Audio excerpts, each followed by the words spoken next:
Joining us to talk more about the markets is Evercore ISI founder and senior chairman Roger Altman. Roger, good to have you. Good morning. Good morning. I want to start with the firing of the BLS commissioner, the Bureau of Labor Statistics. What do you make of all of this and the ability to trust the data? Well, I find this move quite disturbing. Hundreds and hundreds of people, federal employees, are involved in collecting this data. And so the idea that at the last minute and surreptitiously, the commissioner manipulated the data for political reasons is nonsense. It's actually essentially impossible. And so the accusation is false. And shooting the messenger like this, which is what happened, is what banana republics do. It's not what the United States of America does. Also, the markets, generally speaking, so far believe the data. You can see that in the 10-year yield, which is down a bit. You can see that in oil prices. Markets believe that there is some slowing, which is occurring. And finally, there are lots of financial services organizations, from J.P. Morgan to Bridgewater to our own firm, which compile their own data. We undertake a series, for example, of proprietary surveys every month. Trucking survey, airline survey, temporary employment agencies, a whole range of them. And it enables us to judge what's going on in the economy apart from the government data. So if the data was way out of whack with what people thought was going on in the economy, you'd see that in markets and so forth. But you don't. So I think it's disturbing. And if President Trump had said, I think the methods which are being used to collect the data are out of date and less accurate than they used to be, and the transparency around the data should be greater, those are fair points. That's not what he said. He said the data was rigged for political reasons to make me look bad. It's just not true. Well, can you explain for us how the hundreds of people that work at the BLS serve as a check on the data and wouldn't allow for any kind of, political data to work its way through? How exactly does that work, behind the scenes? Well, I've never worked in the Labor Department. I don't know precisely, but I did serve in government over 6 to 7 years, and I was in the Treasury, where economic data is focused on very intently, even though we don't collect it there. And I never heard any noise of any kind about manipulating the data or trying to cook the books. Never once. And so it may be the case, as Kevin Hassett argued on your network this morning, that there are ways to better collect it. That may be true.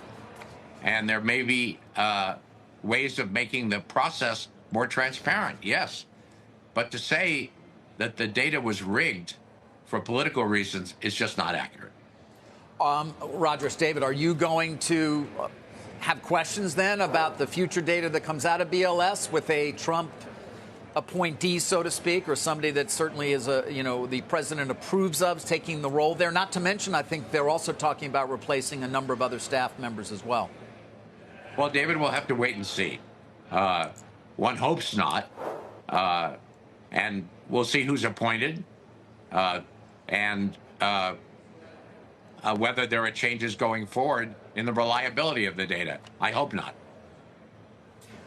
Roger, on the broader sort of trends we're seeing, you obviously mentioned some softness in the economy, and that's being reflected in even today, lower oil prices, yields coming down, expectations of a Fed rate cut going up.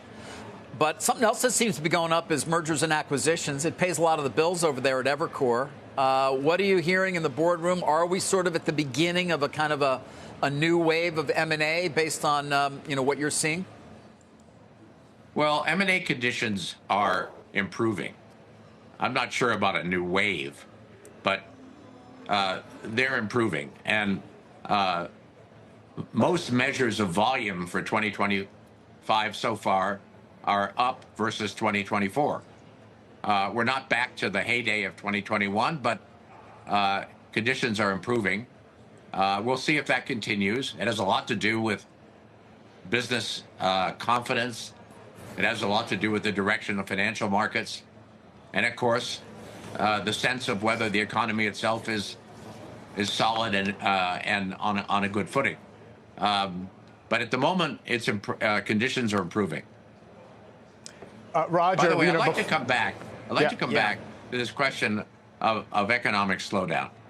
You know, if we had had this conversation on the first couple of days of 2025, and someone said to us, take it to the bank, by mid-year, there will have been imposed an 18% average tariff on all imported U.S. goods, I don't think we would have said to ourselves, wow, there'll be zero economic effect.